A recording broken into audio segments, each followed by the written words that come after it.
Oi, parallel parking. Two words that struck fear into my heart the moment I started driver's ed. The saboteur that caused me to fail my driving test. Twice! Well, now that I'm a little older and I have much more driving experience under my belt, let me share some of my tips with you so that you're cruising and parking in style. Okay, no guarantee on style, but definitely in comfort. Let's start off with the easy stuff. The stuff you probably take for granted or just fallen into the habit of forgetting to do if you've been driving for a while. Like adjusting your seat. This should be the first thing you do when getting behind the wheel. Making sure your seat is positioned the best way for your body will make driving safer and less exhausting, even on short trips. You want to adjust the height of the seat so that you can see the dash panel and the road clearly. If you happen to be a bit on the shorter side and can't see over the dash even after doing everything the seat will allow, get a cushion or wedge to sit on. As for the seat's incline, keep it at about 100 to 110 degrees. I know it looks super cool when you're leaning way back like a boss, but again, comfort and safety over style, folks. The headrest should be adjusted so that your head is right smack dab in the middle of it. This will help prevent a bad neck injury in case of an accident. Next, mirrors. Starting with the driver's side, once your seat is adjusted, lean left and get as close to the side window as you can.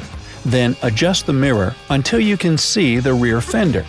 Once you're sitting correctly, you should just barely see the side of the back bumper. Moving on to the passenger side mirror, here you want to stay in the driver's seat and lean to your right until your head is just about in the middle between the two front seats. Now adjust this mirror so that you can see the back fender too. Again, when you move back to a normal driving position, you should just get a glimpse of the side of the rear bumper. Finally, we get to the rear view mirror. I know, it's beginner stuff, but this mirror gets bumped and repositioned all the time. It's always a good idea to take just a second to adjust the rear view mirror and make sure it shows a perfectly centered view of your back window. One last thing before we get to the parking tips. Hand positioning. I can't stress enough how important this is. There's no beverage worth sipping, no text worth texting, or song worth skipping that's more valuable to your safety. Well, maybe Neil Diamond's Porcupine Pie, but that's it. Jokes aside, make sure you can clearly see all the instruments on the dash and have at least a foot of space between it and your body. Your hands should be slightly lower than your shoulders and placed on the wheel at 9 and 3. Oh yeah, the old steering wheel clock analogy? Imagine the wheel like the face of a clock, not the digital kind on your phone, but the old-fashioned analog types. Ask your grandpappy about it. Left hand at 9, right hand at 3, and there you go. You might prefer 8 and 4, and that's okay too. Just remember that the old 10 and 2 position they used to teach is no longer the go-to, because in the event of an accident, the airbag can send your hand shooting right into your face. And what sounds like the most epic facepalm ever is pretty serious. You can break bones. Alright, Brightsiders, on to parking. Cue the horror music. Okay, before we get to the ultimate challenge of parallel parking, let's start with 45-degree parking. You need this trick whenever you pull into a parking lot and the spots are kinda slanted, hence the whole 45-degree thing. First, make sure you're going down the aisle the right way. The spots should be slanted down toward you, not away from you. Hey, I've seen people try to park their car after coming in from the wrong direction, and it's an embarrassing struggle to say the least. Next, move to your left as far as you can. Keep moving until your right side view mirror is lined up with the left tail light of the car on your right-hand side. After that, turn the wheel to the right and pull into the spot.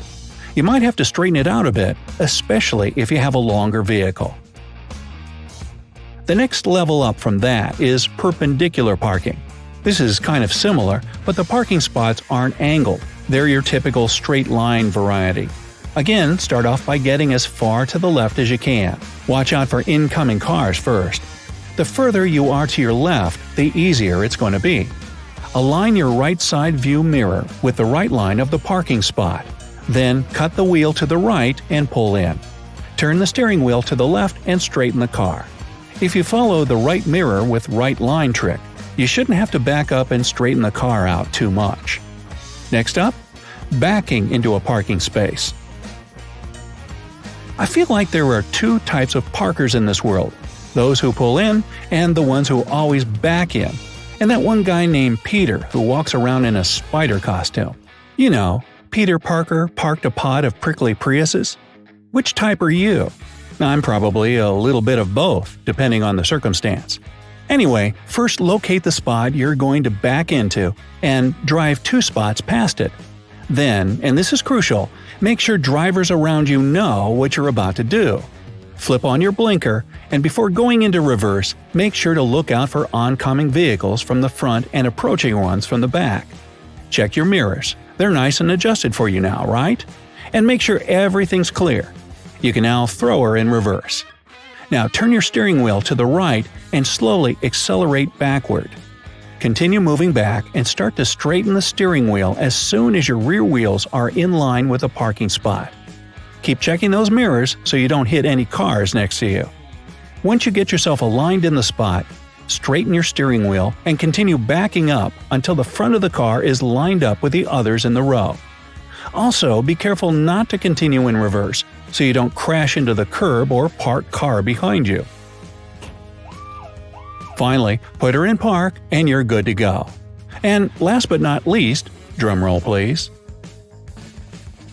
The type of parking that studies have actually shown 3 out of 10 drivers will park over a mile from where they need to be just to avoid having to do it.